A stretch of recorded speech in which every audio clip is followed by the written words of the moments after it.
மூளையில் ஒரு நரம்பு இருக்குது. அந்த நரம்புடைய வளர்ச்சி தான். அந்த நரம்பு என்ன செய்யும்னு சொன்னால் நம்மகிட்ட இருக்கக்கூடிய வளர்ச்சியை எடுத்து காட்டக்கூடியது. மூளை ரீதியான நல்ல விதமான செயல்படுறதுக்கான விஷயம். அது சின்னதாக இருந்துச்சுன்னா கம்மியான சில விஷயம் இருக்கும். நல்லது விரிஞ்சு கரெக்டான செயல்பாடுக்கு வந்துருச்சுன்னு சொன்னால் நல்ல விதமான இருக்கும். அப்போது அந்த நரம்பு நேர்வல் சிஸ்டம் நம்மளுடைய இருக்கக்கூடிய நரம்பான விஷயங்கள் கரெக்டாக செயல்படுறதுக்கான விஷயம். புரியுதா? மெச்சூரிட்டி இல்லாமல் போச்சுன்னு சொல்கிறது உண்மையில் என்ன பண்ணால் அங்கே இருக்கக்கூடிய வளர வேண்டிய எதை சில விஷயங்களை உடல் ரீதியான வளர்க்க வேண்டிய இருக்குது. நான் சில நரம்புகள் உடம்புல எப்படி வளர்க்க வேண்டியது இருக்குதுன்னு சொன்னால் கஷ்டப்படணும். சின்ன வயசில் எடுக்கணும், தூக்கணும், உட்காரணும், செய்யணும், ஓடணும், வரணும், விளையாடணும், இதெல்லாம் செஞ்சால் தான் அந்த நரம்புகள் வரும். சில வேலைகள் இருக்குது, நல்லா பேசணும், நல்ல விஷயத்தை பார்க்கணும்.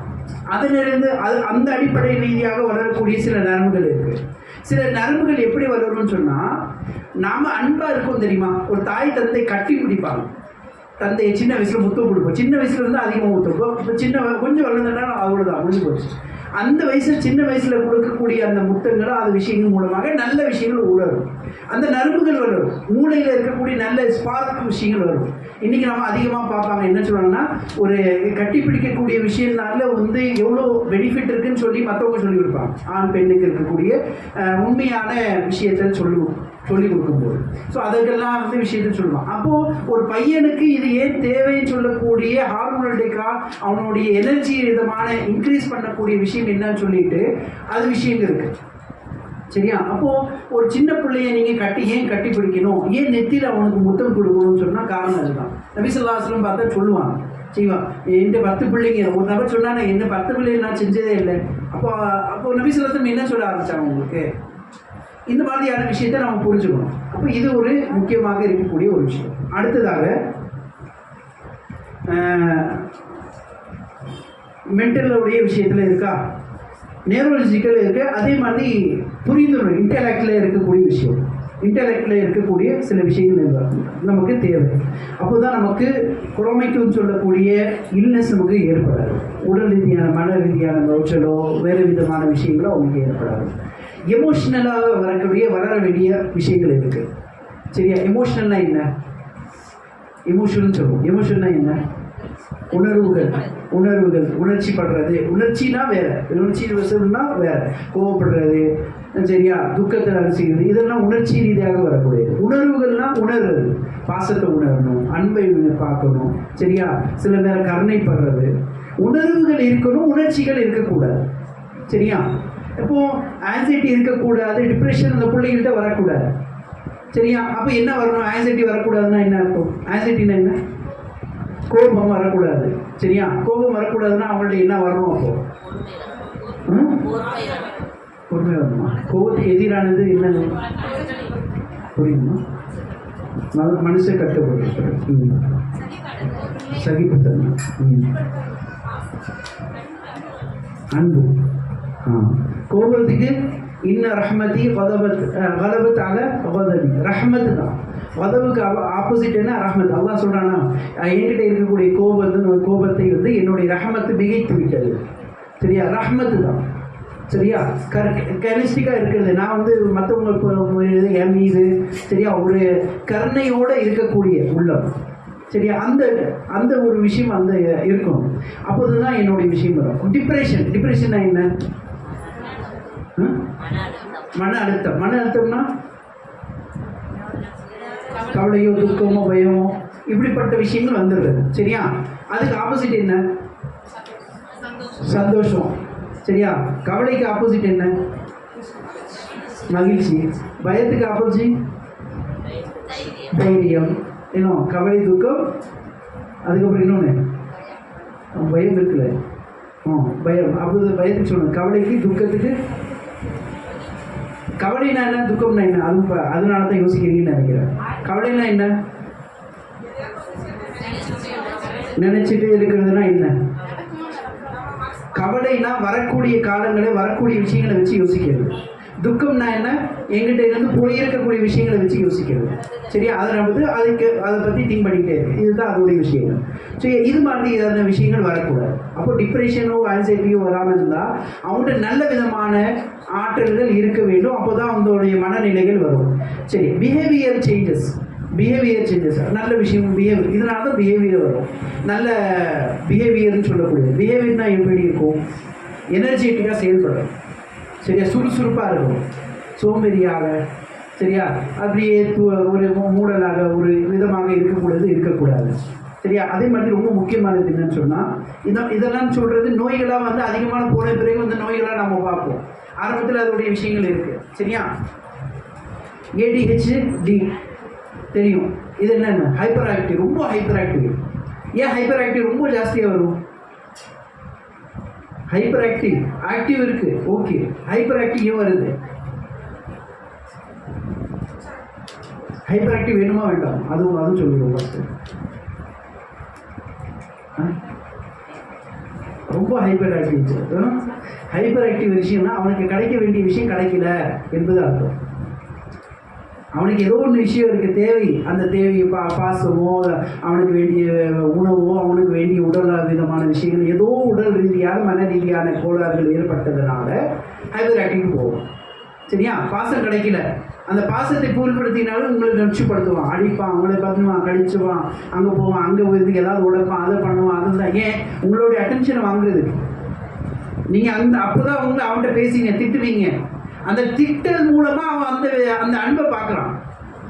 இப்போ அவனுக்கு வந்து உங்களுடைய அன்பு என்னன்னு சொல்லி தெரிஞ்சிருக்குன்னு சொன்னால், அந்த வார்த்தை ரீதியாக அது எதுக்கடா உடைச்சேன்னு சொல்கிறீங்க தெரியுமா, அக்கறையா, அதனால அவன் என்னன்னு சொல்லி செய்வான். இப்போ அவனுக்கு தெரிஞ்சாச்சு, அவன் இன்டெலிஜென்ஸ். அவன் என்னுடைய தாயை எப்படி ஹேண்டில் பண்ணணும்னு தெரியாது. அவன் தந்தைக்கு எப்படி ஹேண்டில் பண்ணணும், அவனை நம்மளை விட புத்திசாலி. அவன் பிள்ளையோ அவங்ககிட்ட இருந்து நாம இப்போ தான் படிக்கணும் தவிர அவங்க நம்மகிட்ட இருந்து படிக்கிறது எதுவுமே இல்லை. ஏன்னா நம்மளை வந்து அத்தனை காலத்துலேருந்து பார்த்துட்டு வராங்க. சரியா? இது ஒரு விஷயம். அடுத்தது, அப்போ இதெல்லாம் உங்களுக்கு புரிஞ்சிருக்குன்னு நினைக்கிறேன். அடுத்த கேள்வி, சரியான தவறான விஷயங்கள் வந்து எப்படி வந்து அவங்களுக்கு வழிகாட்டுறது?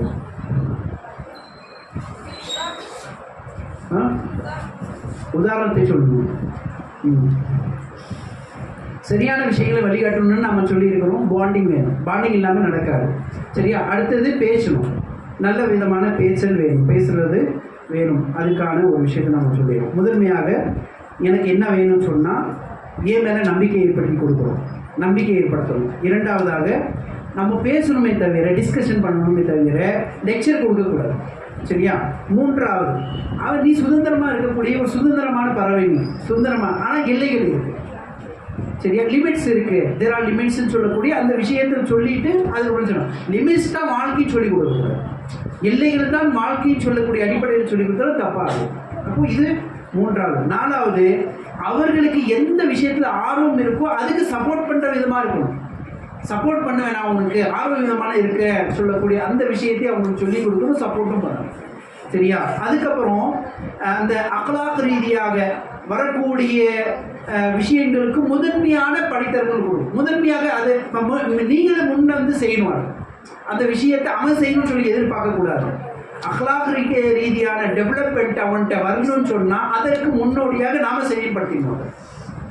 10 ரூபாய் நாம் கொடுக்குறோம் தான், ஆனால் அந்த 10 ரூபாய் அவன் மூலமாக கொடுக்கணும். சரியா? இது ஒரு தானம் இல்லைன்னு சொல்லலை, தானம் தான் நாம தான் செய்யணும். அதை அவன் வந்து கேட்கறதுக்கு முன்னாடி நம்ம என்ன செய்யணும், உடனே அவன் புரிஞ்சுக்கணும். அப்போ யாராவது பார்க்கணும்னா அவனுக்கு 10 ரூபாய் கொடுக்கணும்னு சொல்லி அவனுக்கு தோணும். அந்த தோட வைக்கிறதுக்கான விஷயங்கள் அவன் செய்யணும். அப்போது அக்லாக் ரீதியான டெவலப்மெண்ட், அந்த வளர்ச்சிகள் அவங்கள்ட்ட வர வைக்கிறதுக்கு நாம் என்ன செய்யணும், முன்னோடியாக நாமளே அவங்கள்ட்ட உருவாக்கி கொடுத்துரும். சரியா? அதுக்கு அட்வான்டேஜ் நாம எடுத்துக்கணுமே தவிர அவனா வரணும், அவனா பிஹேவியர் சேஞ்சஸ் பண்ணணும்னு சொல்லி எதிர்பார்க்கக்கூடாது.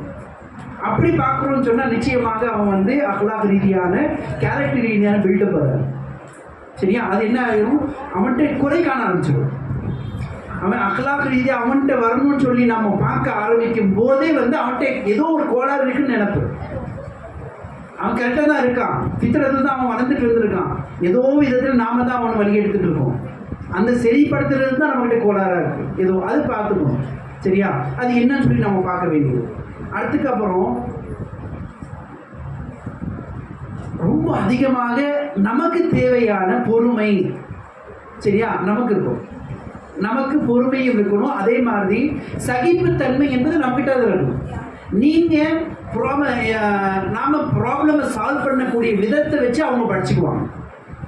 நாம ஒரு ப்ராப்ளத்தையோ ஒரு விஷயத்தை எப்படி அணுகிறோம்னு சொல்லக்கூடிய அந்த விஷயத்தை வைத்து அவர்கள் படித்துக் கொள்வார்கள், நான் எப்படி செய்யணும்னு சொல்லி. நாம இப்போ திட்டு அவன் ஏதாவது செஞ்சிருக்கேன்னு நாம கற்றுப்பட்டு நான் கத்திட்டேன், என்னோட எனர்ஜி வேஸ்ட் பண்ணுறேன், நான் சொல்கிறேன், அடிக்கிறேன்னு சொன்னால் அவன் அது மூலமாக கற்றுக்குவான். என்னுடைய ஒரு விஷயத்தை நடக்கணும், நான் செய்யணும்னு சொன்னால் நான் என்ன பண்ணணும், கற்றுக்கணும். நான் என்ன பண்ணணும், எனர்ஜியை வேஸ்ட் பண்ணணும். நான் என்ன செய்யணும், அடிக்கணும். மற்றவங்கள்ட்ட ஏதாவது ஒரு விஷயத்தை நான் பண்ணணும்னு சொன்னால் நான் இப்படி தான் அணுகணும் போல சொல்லிட்டு அது நமக்கு எடுத்து கற்றுக்குவோம். அதனால பொறுமையும் சகிப்புத்தன்மையும் நம்மகிட்ட அந்த இல்லாமல் போது அந்த பிள்ளைங்கள்ட்ட அந்த விஷயங்கள் வராமல் போகும். அதனால அவங்க என்ன செய்வாங்கன்னு சொன்னால் மற்றவர்கள்ட்ட எப்படி நடந்துக்கணும்னு சொல்லக்கூடிய அந்த விஷயங்கள் வரும். சரியா, மற்றவங்கள்ட்டனா நாமளும் இருந்தாலும் சரியா இருக்கும், எப்படி நடக்கணும், எப்படி நம்மளுடைய ஆக்டிவிட்டிஸ் பேஸ்ட் இருக்கணும்னு சொல்லக்கூடிய விஷயங்கள் வராது. அதுக்கப்புறம் ரொம்ப முக்கியமானது ரோல் மாடல் என்பது முதன்மையாக நான் இருக்கணும், அவனுக்கு நான் நினைச்சுக்கணும், நான் நியத்துக்கணும். அதுக்கான செயல்பாடு மாதிரி எவ்வளோ நடந்திருக்கலாம். கூச்சமே இல்லாமல் மன்னிக்கணும், கூச்சமே இல்லாமல் தயக்கமே இல்லாமல் யார்கிட்ட கேட்க போகிறோம், நம்ம பெண் நம்மளுடைய பிள்ளைகள் தான். அந்த மன்னிப்பு கேட்கக்கூடிய ஒரு விஷயம் நான் கற்றுத்தரேன்னா அவன் யார்கிட்ட இருந்து கற்றுக்க போகிறான். அப்போ இன்னைக்கு எந்த ஒரு தப்பு செஞ்சாலும் அது நாம என்ன செய்ய மாட்டோம்னு சொன்னா உடனே சாரி கேட்க மாட்டோம். அது கணவர் இருந்தாலும் சரி, மனைவி இருந்தாலும் சரி, ஒரு சின்ன எது இருந்தாலும் நடந்தாலும் சரி, சாரி கேட்கறதோ அப்ரிசியேட் பண்றதோ ஒருத்தருக்கு ஒருத்தர் பண்றதோ அதை பார்த்தாதான் அவன் செய்வான், அந்த பிள்ளைங்க செய்வாங்க. அந்த பிள்ளைகிட்ட நாம எதிர்பார்க்கறது அந்த டீனேஜ்ல போய் அந்த டீனேஜ்ல செய்யணும்னு சொல்லி நீங்க செய்யறீங்கன்னு சொன்னா ஒரு தவறு பண்ணிட்டான், சாரி கூட கேட்க மாட்டேங்கிறான். டீச்சர் முன்னாடி சொல்லுவாங்க, இன்னைக்கு நம்ம ஸ்கூல்ல இருக்கிறதுனால அதிகமான தெரியும், ஒரு சாரி கூட கேட்க மாட்டேங்கிறான், எவ்வளோ தோணவே மாட்டேங்குது, அவன் அப்படியே வரமாட்டேயா நின்றுட்டே இருக்கிறான், அவன் பண்ண தப்புன்னு சொல்லி அவனுக்கே புரிய மாட்டேங்குது, என்ன இதுன்னு சொல்லி. அப்போ நம்ம நினைப்போம் ஆக்சுவலி அந்த விஷயத்த அவங்க இப்போ வரல, அவன் எப்படிலேருந்து பார்த்துட்டு இருக்கான், அவன் சமூகத்திலேருந்து எங்கேருந்தோ படிச்சுட்டு இருக்கான். அப்போ நாம அது சரியா இருந்துட்டு அவன்கிட்ட பார்த்துட்டே இருக்கணும் என்பது அவசியம். அப்போ நாம் உடனே சாரி கேட்குறதோ உடனே மன்னிப்பு கேட்குறதோ அல்லது ஒரு விஷயத்த நல்லதை எடுத்து கொடுத்துட்டாங்க, கணவர் அங்கே போயிட்டு இருந்தாங்க, எதோ எடுத்து கொடுத்தாங்க, சரியா. அப்போ அதுக்கு உடனே நன்றி ஜஸாக்கல்லாஹ் இந்த வார்த்தை சொல்கிறதுனால நல்லது. அதை கணவர் எடுத்துகிட்டு வந்தாங்க, கணவர் அது ஜஸாக்கல்லாஹ் இந்த மாதிரி ஏதாவது வார்த்தைகள் நல்லா இருக்குது ஜஸாக்கல்லாஹ், குறைகள் வரும், அப்படி தான் இருக்கணும். இன்றைக்கி சாம்பார்லேயும் குழம்புலையும் ஏதாவது உப்பு ஜாஸ்தியாக போயிட்டீங்க போடணும், ஒன்றும் பிரச்சனை இல்லை, சொல்லணும், அது சொல்லிட்டு ஒன்றும் பிரச்சனை இல்லை. ஆனால் அதை எப்படி சொல்லணும்னு சொல்லக்கூடிய அந்த விதம் இருக்குது, அது வேறு விஷயம், அது அந்த டாப்பிக்கில் பேச வேண்டியது. ஆனால் இங்கே என்ன செய்ய வேண்டியதுன்னா அது எப்படி அந்த பிள்ளைங்களுக்கு சொல்லிக் கொடுக்கணும், சரியா. அந்த விதத்தை நம்ம ஒரு விஷயத்தை மட்டும் அந்த பிள்ளைங்களுக்கு முன்னாடி போலா இருக்கக்கூடிய அது விதமான ஃபுல் எஃபோர்ட்ஸையும் நம்ம ஒரு வார்த்தையால் முடிச்சிடுவோம். அந்த விஷயம் தான் நம்மகிட்ட முக்கியமாக இருக்கணும். அது கணவருக்கு செய்ய வேண்டியதாக இருந்தாலும் சரி, மனைவிக்கு செய்ய வேண்டியதாக இருந்தாலும் சரி. இங்கே குழந்தைகள் டீனேஜில் போய் கடைசியில் நிற்கும் போது அவங்கள்ட்ட அந்த விஷயங்கள் வராமல் போகிறதுக்கு, நல்ல பிஹேவியர் வரல, நல்ல ஒரு விஷயங்கள் ஏற்படலை, அந்த மாதிரியான நல்ல நம்ம செய்வோம்ல, நம்ம எதிர்பார்க்குறோம் ஒரு ரோல் மாடலாக இருக்கணும், அவங்க மற்றவங்களுக்கு முன்னாடி நல்ல திறமைகள் இருக்குன்னு சொல்லி நினைப்போம். ஆனால் அந்த ரோல் மாடல் என்பது உருவாக்கம் என்பது ஆரம்பத்தில் இருந்தது, அதனுடைய விஷயங்கள் நம்மகிட்ட இருக்கணும். அதுக்கப்புறம் முக்கியமாக உடலுடைய ஆரோக்கியத்தை பற்றி நம்ம கவலைப்படணும், அதுக்கு முக்கியத்துவம் அதிகமாக கொடுக்கணும். அதை விட அதிகமாக அவனுடைய அறிவு ரீதியான வளர்ச்சிக்கு கொடுக்கணும், சரியா. அறிவு ரீதியான அறிவுனாக்கா இருக்கக்கூடிய மன ரீதியான விஷயங்கள் போக அறிவு ரீதியான விஷயம் இருக்கு. அல்லாஹ்வுடைய விஷயம், அதாவது ஆரம்பத்திலேயே நம்ம சொல்லித்தர வேண்டியது அல்லாஹ் பற்றியான விஷயம், அல்லாஹ்வுடைய பயம். இது தெரியலன்னு சொன்னா அதிகமான விஷயங்கள் நடக்கும். தம்பி திரும்பி இருக்கும். அடுத்தது அப்போ இது ரொம்ப முக்கியமானது அவங்கள்ட்ட இருக்கணும். அடுத்து ரொம்ப முக்கியமானது என்னன்னு சொன்னால் பெற்றோர்கள் செய்ய வேண்டியது என்னன்னு சொன்னால் என்ன செய்வாங்கன்னு சொன்னால், நான் வைத்திருக்கக்கூடிய பாசத்திற்கு அவன் என்ன எனக்கு பண்ணான்னு சொல்லி பார்ப்பான். ஏன்னா என் பையன் தானே, அவன் எனக்கு என்ன செஞ்சுட்டான், இப்படியான விஷயம் எப்போதுமே இருக்கக்கூடாது, எந்த காலத்துலையும் இருக்கக்கூடாது, எப்போதும் வரக்கூடாது. நீங்கள் என்ன செய்வீங்க, எதிர்பார்க்க வைக்கிறீங்க. என் பையன் எனக்கு வளர்த்து கொடுக்கணும், என் பையன் பார்க்கணும், அது ஏதோ ஒன்று அல்லாஹ் வந்து வச்சிருக்கானோ இல்லையா அது தெரியாது. சரியா? ஆனால் நீங்கள் எதிர்பார்த்த வச்சு நீங்கள் சொல்லி கொடுக்குறீங்கன்னா அப்போது உலக ரீதியான பொருளாதார ரீதியான வளர்ப்பை மட்டும்தான் நீங்கள் வந்து முன்னிறுத்துறீங்க. அதனால தான் என்ன நினைப்பாங்கன்னா, என்ன வந்து கொண்டு வந்தது காரணம் என்ன, அப்போ நான் சம்பாதிச்சு கொடுத்தா வேலை முடிஞ்சிச்சு. அப்போது நம்ம மேலே என்ன, நம்ம பெற்றோர் தாத்தா தந்தை மேலே மதிப்பு வராமல் காரணத்துக்கு காரணம் என்ன செய்யணும்னா, இன்றைக்கி இருக்கக்கூடிய பிள்ளைகளோ அவங்க பையன்களோ பிள்ளைங்களுக்கு நம்ம என்ன சொல்லி வர வைக்கிறோம்னு சொன்னால், பெற்றோர்களுடைய அன்போ பாசமோ அல்லது அவர்களுடைய கடமையோ என்பதை இன்னைக்கு நீங்கள் வந்து அதுக்கு ரிட்டர்ன் கொடுக்கணும். அந்த ரிட்டர்ன் நீங்கள் கொடுத்தா தான் அதுக்கான வேல்யூஷன் என்று ஒரு விதமான புரிதல் அவங்களுக்கு கொடுத்துருக்காங்க. அது சமூக ரீதியான ஒரு விஷயம் உங்கள் மனிதர் போயிருக்கு. அது உண்மையிலே நம்ம செய்யக்கூடாத ஒரு விஷயம். செய்ய வேண்டிய விஷயம் என்ன? அன்பை மட்டும் நம்ம செலுத்த வேண்டியது. அதுக்கான ரிசல்ட் என்னன்னு சொல்லி தேவையில்லை, அவங்கள்ட்ட வர தேவையில்லை. அல்லாஹ் அது புரிந்து கொண்டால் போதுமானது. அல்லாஹ்க்கு நாம் பதில் கொடுக்கணும். நம்ம மேலே கடமை இருக்குது, அந்த கடமையை நம்ம இந்த அளவுக்கு செலுத்தியிருக்கோம்னு சொல்லக்கூடிய அதுக்கான பதிலுக்காக தயார். அப்போ நமக்கு அளவுக்கு மீறி எந்த அளவுக்கு நம்மளால் வந்து அன்பு செலுத்த முடியுமோ, பாசத்தை செலுத்த முடியுமோ அதை செலுத்தணும். அதோட சேர்த்து ஞானத்தையும் கொடுக்கணும். முக்கியமாக இங்கே இருக்குது என்னன்னு சொன்னால், நம்ம அன்பு மட்டத்தை கொடுப்போம், ஆனால் அன்போடு சேர்த்து தர வேண்டியது, ஊட்ட வேண்டியது எதுன்னு சொன்னால் அறிவை தனியாக நீங்கள் கொடுக்கணும். நாம் வந்து தனியாக போகுதுன்னு சொன்னால் அது கஷ்டமாயிடும். எப்போது அன்பை கொடுக்க போகிறீங்களோ, அன்பு அதிகமாச்சுன்னா அடமன்தன்மை ஜாஸ்தி ஆகிடும், பிடிவாத தன்மை ஜாஸ்தியாகும். அதனால எப்போதெல்லாம் அன்பு தர போகிறீங்களோ அப்போதெல்லாம் அதுக்கான ஹிக்மத் என்பது தேவை. ஹிக்மத் இல்லாமல் அன்பு கிடையாது, முஹப்பத் கிடையாது. முஹப்பத் இல்லாமல் ஹிக்மத் கிடையாது. சரியா? ஹிக்மத்தோடு இருக்கணும், பயனுள்ள ரிசல்ட், அதாவது எதிர்பார்ப்பு இருக்கக்கூடாது. மாறாக அதில் நீங்கள் ஒரு அன்பு செலுத்துறீங்கன்னு சொன்னால் அதன் மூலமாக அந்த பிள்ளைக்கு ஹிக்மத் வரணும், நானும் வரணும். சரியா? அறிவு ரீதியான டெவலப்மெண்ட் அவங்கள்ட்ட வரக்கூடிய விஷயங்கள் விதமாக போகும் விதமாக இருக்கும். அவங்களுடைய வளர்ச்சி முன்னோக்கி இப்போ மேம்படுறதுக்கான விஷயங்களாக அமையணும். அதுக்காக தான் நீங்கள் மஹப்பத் தரணும், உங்களுடைய அன்பு பாசம் இருக்கணும். சரியா? எப்படி இருக்கக்கூடாது அன்பு பாசம்? எது இருந்தாலும் சரி அவங்கள கெடுக்கிற விதமாக இருக்கக்கூடாது. அதாவது அவங்களை இப்போதைக்கு வந்து கொஞ்ச நேரம் தான் தூங்கலாம். ஞாயிற்றுக்கிழமை ஆனால் நம்ம நினைப்போம் கொஞ்ச நேரம் இன்னைக்கு இதுவே ரொம்ப நாளாக வந்து ஸ்கூல் போயிட்டு வந்தோம், இன்னைக்கு தான் கொஞ்சம் நேரம் தூங்கட்டும் போய் நம்ம விடுவோம். சரி, அது நம்ம என்ன செய்வோம், உடல் ரீதியான கோளாறுக்கு வழிவகுக்கிறோம். 5 மணிக்கு அவன் எழுந்திரிக்கணும், 5 மணிக்கு அவன் எழுந்திரிக்கணும். அவன் ஏஞ்சா தான் அவனுடைய உடம்புக்கு நல்லது. நான் தொழுகைக்காக பேச வரல, மார்க்க ரீதியாக பேச வரல, உடல் ரீதியாக சைக்காலஜி அடிப்படையில் பேச வரல. சரியா? 10 மணிக்கு அவன் கண்ணை மூடணும். ஏன் 10 மணிக்கு நான் கண்ணை மூடணும்? நைட்டு எல்லாரும் மூடிதாகணும். 9 மணிக்கு நான் தூங்கினா தான் 10 மணிக்கு இருந்து அவன் டீப்ஸ் ஏன் மூடணும்? 10 மணிக்கு நான் தூங்கிடணும். நான் காலையில் 5 மணிக்கு எழுந்திரிக்கிறது. நான் 10 மணிக்கு ஏன் தூங்கணும்? உடலில் வந்து எனக்கு ஹார்மோன் சொல்லக்கூடிய மெலோட்டினின் என்றக்கூடிய ஒரு ஹார்மோன் சுரக்கும். சரியா? இந்த ஹார்மோன் நீங்கள் நைட்டு 10 மணிக்கு கண்ணை திறந்து வைத்திருந்தால் அல்லது கண்ணுடைய அந்த லைட்டோடைய விஷயங்கள் வந்துட்டுனா என்ன சொல்லணும், நீ இன்னும் விழித்தாக இருக்கிற, இன்னும் நைட்டு வரலன்னு சொல்லி அர்த்தம். மூளைக்கு அதுதான் வந்து இன்ஃபர்மேஷனாக போகும். அப்போ மூளை வந்து விழித்து கொண்டே இருக்கும், தூங்காது, ரெஸ்ட் எடுக்காது, ரெஸ்ட்டும் போகாது. அப்போது ஹார்மோன் சொல்லக்கூடிய ஒரு முக்கியமான ஹார்மோன் நம்ம மெலோட்டோனின் சொல்லக்கூடியது. இது மெலோட்டோனின்னா என்னன்னு சொல்லி தெரியாது உங்களுக்கு. அதுக்காக நீங்கள் ஞாபகம் வச்சுக்கலாம், ஒரு தாயின்னு சொல்லி. குடும்பத்தில் தாய் எப்படியோ அப்படிதான் உங்கள் உடம்புக்கு உங்கள் பலவிதமான ஹார்மோன்களுக்கு குடும்ப ரீதியான உடலில் வரக்கூடிய விதத்துக்கான ஒரு மெலோட்டோனின் என்பது தாய். சரியா? இது ஒரு திருக்கோள்.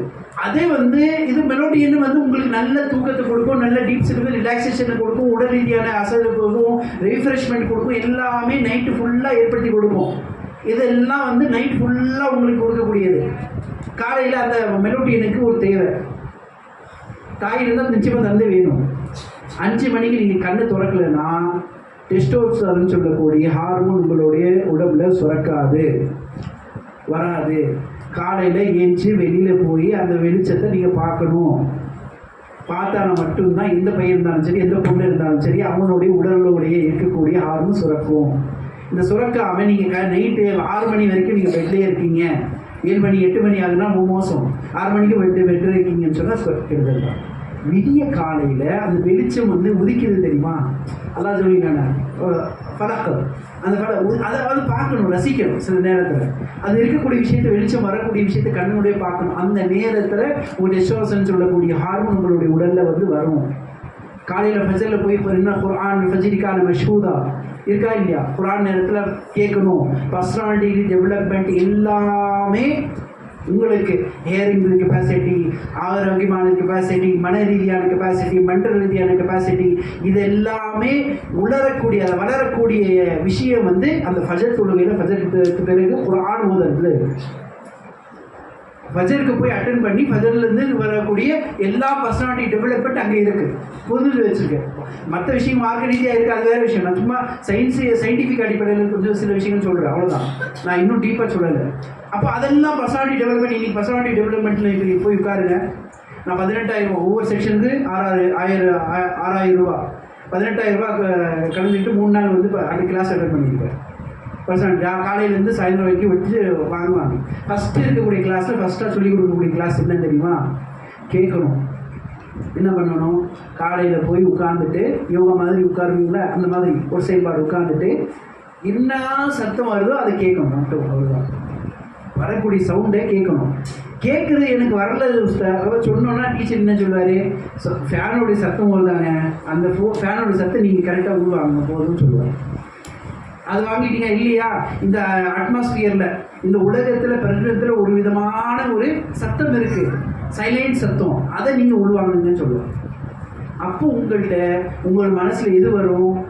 கவனம் என்பது, கான்சன்ட்ரேஷன் சொல்கிறோம்ல, அந்த கவனம் என்பது உங்களுக்கு வரும். ஒவ்வொரு விஷயத்தையும் ஏற்படும் சொல்லுவாங்க. அப்போது நமக்கு அல்லாஹ் சுப்ஹானஹு இலகுவாக கொடுத்துருவோம். குர்ஆனை கேட்கறது காலையில் ஃபஜருக்கு எவ்வளோ குர்ஆன் ஓதணும்?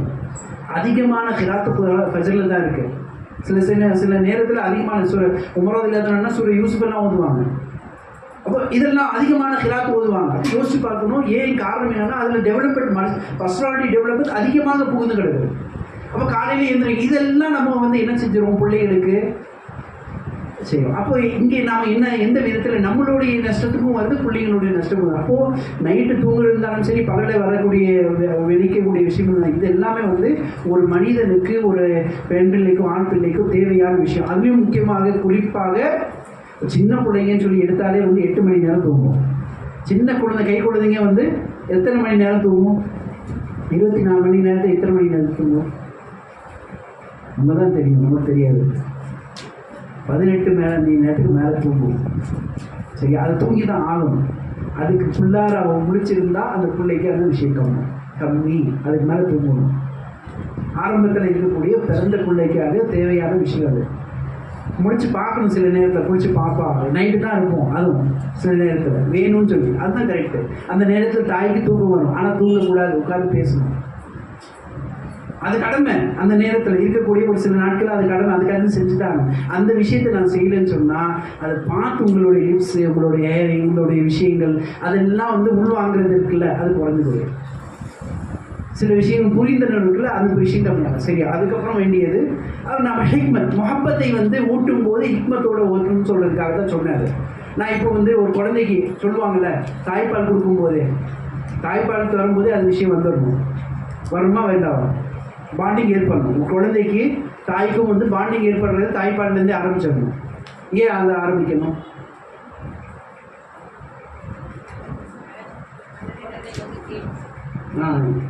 அதிகமாக இதை பற்றி படிக்கணும். சரியா? இன்னொன்று, நம்ம இந்த பாண்டிங்கை பற்றி அதிகமாக படிக்கணும். நபிமார்களுடைய வரலாறுகளே அதிகமான தெரிஞ்சிருக்கக்கூடிய வரலாறுலேயே அதிகமாக விஷயம் இருக்குது. நூஹ் அலைஹிஸ்ஸலாமுடைய மகனுக்கும் அவங்களுடைய பையனுக்கும் இருந்த பாண்டிங் எப்படி இருந்துச்சு? மற்ற பையனுக்கும் ஓகே. சாமன் சொல்லக்கூடிய ஒரு பையனை பற்றி நீங்கள் ஏன்பா வந்து போகிறேன்னு சொல்லி கேட்டாங்க. இப்போ போனீங்கன்னா வந்து யாருமே வந்து அடைக்கலம் கொடுக்க மாட்டாங்க, மெல்லெல்லாம் வந்துட்டு இருக்கு, என் கூட வந்துருன்னு சொன்னாங்க. இல்லை, நான் வந்து மலைக்கு மேலே ஏறிடுவேன்னு சொன்னாங்க. சரியா? அந்த மாதிரி நேரத்தில் பாருங்கள், அங்கே எப்படி வந்து ஹேண்டில் பண்ணுறாங்க, தன்னை பையனுக்கு எப்படி வழி காட்டுறாங்கன்னு சொல்லி பாருங்கள். ஒரு நபி எப்படி செய்கிறாங்கன்னு சொல்லக்கூடிய அந்த தந்தைக்கும் பையனுக்கும் இருக்கக்கூடிய பேச்சுவார்த்தைகள், அந்த பாண்டிங். சரியா? அங்கே கட்டளை கொடுக்கல, அங்கே வேறு விதமான விஷயங்கள் இல்லை. வேண்டாம் வந்து செய்யலாம், அவங்களுக்கு முடியும். தூக்கிட்டு வாங்கன்னு சொல்லி இதை எடுத்துகிட்டு போட்டுடலாம், எவ்வளோ செய்யலாம். அந்த எல்லா விஷயமும் இல்லாமல் அதுக்கப்புறம் துவா செய்கிறாங்க அவனுக்காக. இதெல்லாம் வந்து ஒரு தந்தை செய்ய வேண்டிய ஒரு வேலைகள், ஒரு தாய் செய்ய வேண்டிய வேலைகள். சரியா? இது ஒரு நூஹ் அலைஹிஸ்ஸலாம். அதே மாதிரி அடுத்தது பாருங்க, மூசா அலைஹிஸ்ஸலாமுடைய கதையில நீங்க பார்த்துருக்கீங்க. முக்கியமாக தாய் பற்றி பேசுறது அந்த ஹசஸில் ஹசஸில் அல்லாஹ் சுப்ஹானஹு வ தஆலா தெளிவாக ஒரு 2வது ஊரில் வந்து அப்படியே சொல்லிட்டு வருவோம். குழந்தை பிறந்தாச்சு, ஃபிரௌன் வந்து எல்லா குழந்தைங்களும் கொண்டுட்டு இருக்கான். கொண்டு இருக்கும்போது மூசா அலைஹிஸ்ஸலாம் பிறக்கிறாங்களா? இப்போ தாய் வந்து பையன் பிறந்துட்டான்னு சொல்லிட்டு கவலை. அதுக்கப்புறம் எல்லா விஷயமும் வந்துருச்சு, பயம் கவலை வந்துட்டு என்ன செய்வாங்க என்ன செய்வாங்க எல்லாமே வந்தாச்சு. இப்போ அல்லாஹ் வந்து என்ன செய்யறான், அங்கே வகின்னு சொல்லியில் இல்லை அந்த புள்ள தாய்க்குடைய மனசில் ஒரு இது பண்ணுறான், அந்த தாய்க்கு பால் கொடுங்க ஒரு இதில் வச்சுட்டு அமுச்சு விட்டுருங்கன்னு சொல்லி. அப்போது அது வரும்போது அந்த தாய் செயல்படுறாங்க. சரியா? அப்போ இங்கே முதன்மையாக அந்த பால் மூலமாக தான் அந்த பாண்டிங்கை வந்து அல்லாஹ் தஆலா கிரியேட் பண்ணி வச்சிருக்கான். அல்லாவே சொல்லியிருக்கான். அப்போ அன்பு என்பது நீங்கள் கொடுத்துட்டு அதன் மூலமாக நீங்கள் பார்த்துருக்கணும். அது நினைப்போடு அந்த விஷயத்தோடு செஞ்சுருக்கீங்க. அந்த புள்ள வந்து யாருக்கிட்டையுமே அதுக்கப்புறம் பால் குடிக்கவும் இல்லை, எல்லாட்டையும் வந்து இது பண்ணியாச்சு. அந்த பாண்டிங் இருக்குது. ஏன் காரணம் என்னன்னா, அந்த பிள்ளைக்கு தெரியும் இது யாரு. இன்னைக்கு அந்த லிப்ஸோடைய விஷயங்களே தெரிஞ்சிடும் அந்த பிள்ளைகளுக்கு. அந்த பிள்ளைக்கு தெரியாதுல்ல, அந்த பிள்ளை கையில் இருக்கக்கூடிய பிள்ளைகளுக்கு என்ன பால் எப்படி குடிக்கணும்னு தெரியாது.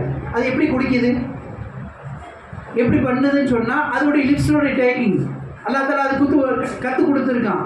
அந்த தாய்க்கு அந்த இருக்கக்கூடிய விஷயங்கள் உடனே போனால் அது வேறு விதமாக ஆன்டினா மாதிரி செயல்படுற மாதிரி செயல்படுதுன்னு சொல்லி இன்னைக்கு ரிசர்ச் சொல்லுது.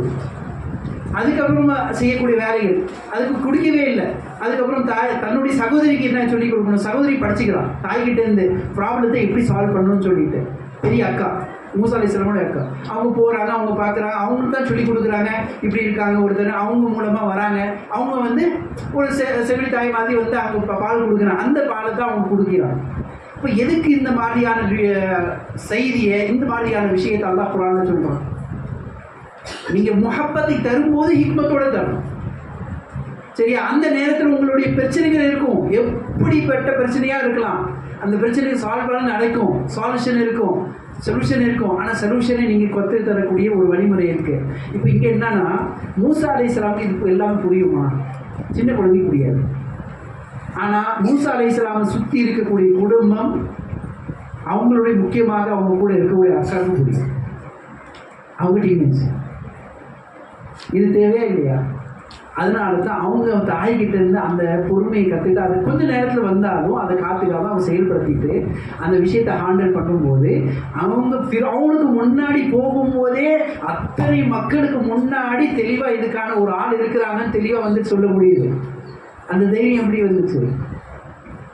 யாருமே கொடுக்க முடியல, எல்லாரும் ஃபெயிலுன்னு சொல்லி வந்துட்டு இருக்கும்போது ஒரு அரசாங்கத்துக்கு யாருக்குமே தெரியல எப்படி கொடுக்குறதுன்னு சொல்லி, எப்படி நான் செயல்படுது. அதுக்கான கரெக்டான நபர் இவங்க தான் இருக்கிறாங்க, ஒரு ஹிக்மத்தாக செயல்படுத்தி காமிக்கணும்னு சொல்லக்கூடிய அந்த அறிவு அந்த இடத்துல வழிவகுது. இதுதான் பாசத்தோட கூடிய ஹிக்மத்து. இந்த ஹிக்மத் எங்கே எப்படி வேலை செய்யணும்னு நமக்கு தெரியாது. நாம் ஒரு பையன் தான் செய்யணும்னு நினைப்போம், ஆனால் அந்த பையன்கிட்ட செய்யக்கூடிய விஷயத்தை இன்னொரு பையன் பார்த்துட்டு இன்னொரு புள்ள பார்த்துட்டு இருப்பாங்க, அவங்களுக்கு அது வலிக்கும் வேற இடத்துல. சரியா? இதுக்காக தான் இந்த மாதிரியான விஷயங்கள் நம்ம ரொம்ப முக்கியமாக ஒரு நபர்கள் மீது நம்ம பாசத்தை செய்யும் போது மற்ற நபர்கள் எப்படி போகணும்னு சொல்லி பார்த்துக்கணும். இது கடைசியாக இருக்கக்கூடிய விஷயம். புரிஞ்சுச்சா? வேற ஏதாவது இருக்கா டவுட் உங்கள்கிட்ட? யாராவது இருக்கா? உடல் ரீதியான மாற்றங்கள் என்ன நடக்குதுன்னு நீங்கள் பார்த்துக்கிட்டீங்க. டீனேஜில் சரியான பருவத்தில் எப்படி இருக்கணும்? டீனேஜர் சரியான விஷயத்தை நம்ம பயிரிடணும்னா என்ன செய்யணும் சொல்லுங்க.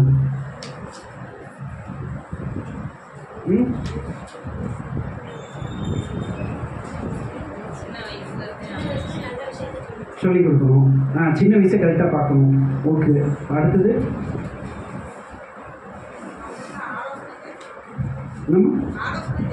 ஆலோசனை கேட்கணும். Very good. அது சொன்ன விஷயத்துலேயே சொல்றீங்க. மாஷா அல்லாஹ். அதுதான் வேணும்.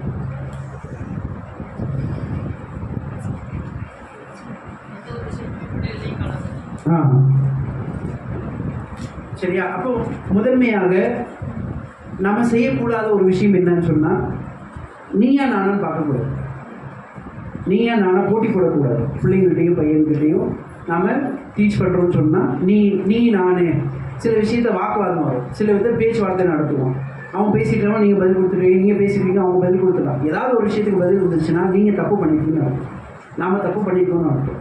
அப்போ அளவுகள் என்ன, நாம் வேறு விதத்தை ஹேண்டில் பண்ண வேண்டியது இருக்குன்னு சொல்லி கொடுத்துருக்கோம். நீ நானுன்னு சொல்லக்கூடிய அந்த விஷயத்துக்கு போகக்கூடாது. இரண்டாவது, அந்த நேரத்தில் அந்த பிள்ளைங்களுக்கு புரிய வைக்கணும், நீயும் ஒரு நபர், இந்த குடும்பத்தில் ஒரு நபர்னு சொல்லி புரிய வைக்கணும். நீ அடிமைன்னு சொல்லி புரிய வைக்கக்கூடாது. சரியா? மூன்றாவது, நம்ம என்ன செய்யணும், எதை பேசினாலும் சரி நீங்கள் அதன்டிக்கா ஒரு ப்ரூஃபோட பேசினா மட்டும்தான் நடக்கும். எதை பேசினாலும் சரி, எதுக்கு இருந்தாலும் சரி, ஒரு ஆதாரத்தோடு வச்சு நீங்கள் பேசினா மட்டும்தான் முடியும். உங்களுடைய யூகங்களோ உங்களோட கற்பனைக்கோ அவங்க வந்து வழிகேற்க மாட்டாங்க. அதாவது அவங்களுடைய லாஜிக்காக இப்போ கேட்பாங்க. நீங்கள் இந்த அறிவு ரீதியாக ப்ரூஃப் பண்ணி பேசுனீங்கன்னா ஓகே, இப்போதைக்கு எமோஷ்னலாக அவங்கள்ட்ட வேலை நடக்காது. சரியா? அதுக்கப்புறம் கோபப்படுறது விட்டுடணும். மாறாக அவங்கள்ட்ட என்ன பண்ணணும், கோபத்தை விட்டுட்டு அவங்கள்ட்ட பேசுறதுக்கு பழகணும். அவங்கள்ட்ட பேசி பார்க்கணும்னு சொல்லி பார்க்கணும். சில நேரத்தில் அமைதியாகவே இருந்தது. அதாவது ஒரு சில பிறகு நடக்குதுன்னு சொன்னால் அந்த நேரத்தில் காலம் நம்ம பதில் பேசிட்டு இருக்கக்கூடாது. அந்த நேரத்தில் சில நேரத்தில் அமைதியாக இருக்கிறதுனாலேயே ப்ராப்ளம் 20% 30% சால்வ் ஆகிடும். அந்த நேரத்தை விட்டு அதுக்கப்புறம் பேசணும். எங்கே புரிய வைக்க வேண்டும் சொல்லி ஒரு நேரத்தில் ஒரு சில விஷயங்கள் புரிய வைக்க முடியாது. அதனால சில நேரத்தில் சில விதமான செயல்கள் பண்ணணும். சரியா? அதனால ஆக்ஷன் செய்ய வேண்டியது வரும். அதுக்கப்புறம் அவங்களுக்கு ஏற்றுக்கொள்ள வேண்டும். ஏன்னா இந்த வயதுன்னு சொல்லிட்டு வந்துட்டாங்கன்னா ஏற்றுக்கணும். ஃபஸ்ட்டு இந்த வயசுக்கு நீங்கள் வந்துட்டீங்கன்னு சொல்லி நாம் ஏற்றுக்கணும். அவங்கள வயதுக்கு வந்துட்டாங்கன்னு சொல்லி அதுக்கப்புறம் என்ன பண்ணணும்னு சொன்னால் எல்லா விஷயத்துக்கும் முன்னோடியாக இருக்கிறதுக்கு பார்க்கணும். அவங்கள முன்னோடியை கொண்டு வர்றதுக்கு. அதே மாதிரி அப்ரிஷியேட் பண்ணிகிட்டே இருக்கும். முன்னாடி அப்ரிஷியேட் ஆகும். அதே மாதிரி நம்ம செய்ய வேண்டிய ரொம்ப முக்கியமானதுன்னு ரிலாக்ஸேஷன் பண்ணணும். ரிஃப்ளெக்ஷன் பண்ண ரிலாக்ஸ் இருக்கணும், நிம்மதியாக இருக்கணும். தொழுகைக்கு போகிறதோ இது பண்ணுறதோ நான் எதுக்கு போகிறேன்னு சொல்லக்கூடிய விதம் இருக்கணும். அந்த பிள்ளைங்களுக்கு புரிய வைக்கணும். பல வேலைகள் செஞ்சுட்டு இருக்கும், கொடுமையாக இருக்கும். நபி ஸல்லல்லாஹு அலைஹி வஸல்லம் சில நேரத்தில் அவங்களோட ரிலாக்ஸேஷனுக்காக சொல்லுவாங்க. மக்கள் வண்டியில் செய்வாங்க. அரிஹின பிலால், யா பிலால் நீங்கள் பாங்க சொல்லுங்க, எனக்கு ராஹத் வேணும்னு கேட்பாங்க. சரியா? தொழுகுவாங்க. குரத்தை ஐனி ஃபிஸ்ஸரா, தொழுகை மூலமாக எனக்கு நிம்மதி ரிலாக்ஸேஷன் வேணும்னு சொல்லி ரிலாக்ஸேஷன் நீங்கள் எப்படி தேடணும்னு சொல்லி பார்க்குறோம். நமக்கு ஃப்ரீயாக உட்கார்ந்தா ரெஸ்ட்டு தான், இல்லைன்னு சொல்லலை. வேலை எல்லாம் செஞ்சுட்டு உடம்பலியாக இருக்குது, இந்த நேரத்தில் நம்ம உட்காரோன்னு சொன்னால் ரிலாக்ஸேஷன் தான். ஆனால் இந்த நேரத்தில் நம்ம உட்காரக்கூடாது. என்ன செய்யணும்? கொஞ்சம் கஷ்டம்தான் இப்போ நம்ம செய்கிறது. ஃபைதா ஃபரகுத ஃபன்சர், அல்லாஹ் ரசூலுக்கு கட்டளையிட்ட ஒரு விஷயம். ஃபைதா ஃபரகுத ஃபன்சர் எங்கே இருக்குது இந்த சூறா, இந்த வசனம்? ஃபைதா ஃபரகுத ஃபன்சர் ஆரம்பிக்கிறோம்.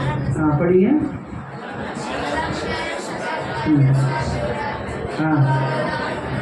எல்லாமே இமோஷனல் மென்டலாக இருக்கக்கூடிய சதுர அது வரும். சரியா?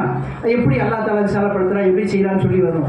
சரியா? எல்லா விதம் ஆக்டிவிட்டீஸு பேஸு வேலை செய்கிறீங்க, ப்ராப்ளம்ஸ் எல்லாம் வர்றீங்க, நீங்கள் போய் செய்கிறீங்க, சமூகத்தை போய் நல்ல விதமாக வந்தாச்சு.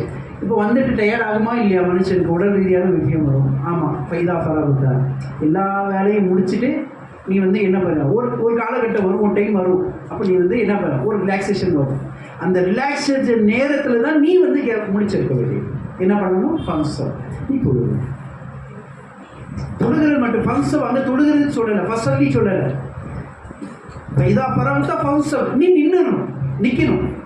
என்ன நிற்கணும்? நீ அது தொழுகை மூலமாக இருக்கலாம், நீ வேறு ஏதாவது.